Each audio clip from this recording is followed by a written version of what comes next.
നമസ്കാരം, മലയാളി വാർത്തയിലേക്ക് സ്വാഗതം. കോടികൾ കിട്ടിയാലും അത് അത്രയും തന്നെ വിനിയോഗിക്കാനുള്ള ഭാഗ്യമില്ലാതെ പോയിരിക്കുകയാണ് നമ്മുടെ ചെസ് ചാമ്പ്യനായിട്ടുള്ള ഗുകേഷിന്.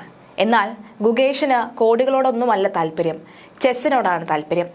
ചെസ്സിനോട് വളരെ കുട്ടിക്കാലം മുതൽ തുടങ്ങിയ അഭിനിവേശമാണ് അദ്ദേഹത്തെ ചാമ്പ്യനായി മാറ്റിയത്, ഇന്ത്യയുടെ അഭിമാനമായി മാറ്റിയത്. പക്ഷെ അപ്പോഴും ചില കണക്കുകൾ പുറത്തു വരികയാണ്. ലോക ചെസ് ചാമ്പ്യൻഷിപ്പിൽ ജേതാവായ ദൊമ്മരാജു ഗുകേഷിന് ജന്മനാട്ടിൽ വൻ സ്വീകരണമാണ് കഴിഞ്ഞ ദിവസം ഒരുക്കിയത്. സായി അധികൃതരും ആരാധകരും ചേർന്നാണ് സ്വീകരണം നൽകിയത്. സിംഗപ്പൂരിൽ നടന്ന ലോക ചെസ് ചാമ്പ്യൻഷിപ്പിൽ നിലവിലെ ചാമ്പ്യൻ ചൈനയുടെ ഡിഗ്ലറിനെ തോൽപ്പിച്ച ജേതാവായ ശേഷം ആദ്യമായി നാട്ടിലെത്തിയ ഗുകേഷിന് ചെന്നൈ വിമാനത്താവളത്തിൽ വൻ സ്വീകരണമാണ് നൽകിയത്. സിംഗപ്പൂരിലെ സെന്റോസ റിസോർട്സ് വേൾഡിൽ നടന്ന 2024 ലോക ചാമ്പ്യൻഷിപ്പിൽ നിലവിലെ ചാമ്പ്യനെ അവസാന ഗെയിമിൽ കീഴടക്കിയാണ് 18ാം ലോക ചാമ്പ്യനായി ഗുകേഷിന് കിരീടം നേടാൻ കഴിഞ്ഞത്. 58 നീക്കങ്ങളിലാണ് ഗുകേഷ് ഡിഗ്ലറിനെ തോൽപ്പിച്ചത്. 14 ഗെയിമുകളുള്ള ചാമ്പ്യൻഷിപ്പിൽ 13 കളികൾ തീർന്നപ്പോൾ സ്കോർ നില തുല്യമായിരുന്നു. അവസാന ഗെയിമിലെ ജയത്തോടെ സ്കോർ 7.5, 6.5 എന്ന നിലയിലെത്തി. 14ാം ഗെയിമിലെ 55ാം നീക്കത്തിൽ ഡിഗ്ലറിനെ വരുത്തിയ അപ്രതീക്ഷിത പിഴവാണ് ഗുകേഷിന്റെ വിജയത്തിലേക്ക് നയിച്ചത്. എന്നാൽ ഇന്ത്യയുടെ അഭിമാനമായ ദൊമ്മരാജു ഗുകേഷിന് കോടികളുടെ പ്രതിഫലം ലഭിച്ചുവെങ്കിലും വൻ തുകയുടെ അധിക ബാധ്യത നേരിടേണ്ടി വരുമെന്നാണ് റിപ്പോർട്ടുകൾ. ലോക ചെസ് ചാമ്പ്യൻഷിപ്പിലെ വിജയത്തിലൂടെ 11.25 കോടി രൂപയോളം പ്രതിഫലമായി ലഭിച്ചെങ്കിലും അതിന്റെ വലിയൊരു ഭാഗം നികുതിയായി അടയ്ക്കേണ്ടി വരുമെന്നാണ് ദേശീയ മാധ്യമങ്ങൾ പറയുന്നത്. അതായത് വരുന്ന IPL സീസണിൽ മഹേന്ദ്ര സിംഗ് ധോണി കൈപ്പറ്റുന്ന പ്രതിഫലത്തെക്കാൾ കൂടുതലാകും ഗുകേഷിന് തിരിച്ചടയ്ക്കേണ്ടി വരുന്ന തുക എന്നാണ് മനസ്സിലാക്കുന്നത്. മാധ്യമ റിപ്പോർട്ടുകൾ പ്രകാരം 4.5 കോടി രൂപയേക്കാൾ മുകളിൽ ഏകദേശം 4,67,00,000 രൂപയാണ് ഗുകേഷിന് നികുതിയായി അടയ്ക്കേണ്ടി വരിക.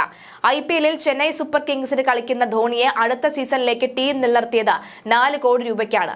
അതായത് ധോണിയുടെ IPL പ്രതിഫലത്തെക്കാൾ വലിയ തുക ഗുകേഷിന് നൽകിയതായും കണക്കുകൾ വരും. അതിനിടെ ഗുകേഷ് ലോക ചെസ് ചാമ്പ്യൻ ആയതിൽ ശരിക്കും അഭിനന്ദിക്കേണ്ടത് ആദായ നികുതി വകുപ്പിനെയാണ് എന്ന് ചൂണ്ടിക്കാട്ടി ഒട്ടേറെ പേരാണ് സമൂഹ മാധ്യമങ്ങളിലൂടെ രംഗത്ത് വന്നത്. ഗുകേഷിന് ലഭിക്കുന്ന തുകയുടെ ഏതാണ്ട് അത്ര വലിയ തുക ഇതിലൂടെ ആദായ നികുതി വകുപ്പിനും ലഭിക്കുമെന്ന് തന്നെ കാരണം. ഇന്ത്യയിലെ നിയമപ്രകാരം 15 ലക്ഷം രൂപയ്ക്ക് മുകളിലുള്ള വരുമാനത്തിന് 30% നികുതി നൽകേണ്ടത്.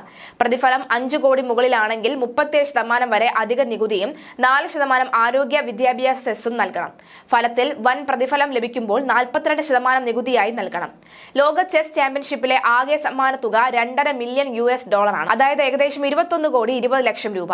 ആകെയുള്ള 14 ഗെയിമുകളിൽ ഓരോ ഗെയിം ജയിക്കുമ്പോഴും ജേതാവിന് ലഭിക്കുക 1.25 കോടിയോളം രൂപയാണ്. ഈ കണക്ക് പ്രകാരം 3 ജയം നേടിയ ഗുകേഷിന് 5.5 കോടി രൂപയാണ് സമ്മാനമായി ലഭിക്കുക. 2 ജയം നേടിയ ഡിഗ്ലറിന് 3.5 കോടി രൂപയും ലഭിക്കും. ബാക്കിയുള്ള സമ്മാന തുക ഇരുവർക്കുമായി തുല്യമായി വീതിക്കുകയാണ് ചെയ്യുക. ഫലത്തിൽ ഗുകേഷിന് $1.5 മില്യൺ ആണ് ലോക ചെസ് ചാമ്പ്യൻഷിപ്പിൽ നിന്ന് സമ്മാനമായി ലഭിക്കുക. ഇത് ഏതാണ്ട് 11.25 കോടി രൂപയോളം വരും. ഇതിന്റെ വലിയൊരു വിഹിതം നികുതിയായി പോകും. ലോക ചെസ് ചാമ്പ്യൻഷിപ്പിൽ ജേതാവായി രാജ്യത്തിന്റെ അഭിമാനം ഉയർത്തിയ ഗുകേഷിന് തമിഴ്നാട് സർക്കാർ സമ്മാനമായി 5 കോടി രൂപയും പ്രഖ്യാപിച്ചിരുന്നു. എന്തായാലും ഗുകേഷിന്റെ ഈ നികുതിയോ അല്ലെങ്കിൽ ഗുകേഷിന്റെ സമ്മാന തുകയോ അല്ല, അതിനേക്കാൾ വലുത് ആ 18 വയസ്സുകാരന്റെ ബുദ്ധി ഉപയോഗിച്ച് അവൻ നേടിയെടുത്ത ലോക റെക്കോർഡും ഇന്ത്യയുടെ അഭിമാനവും ഒക്കെയാണ്. എന്തായാലും അതിന് കയ്യടി കൊടുത്തേ മതിയാകൂ എന്ന കാര്യത്തിൽ യാതൊരു സംശയവും വേണ്ട.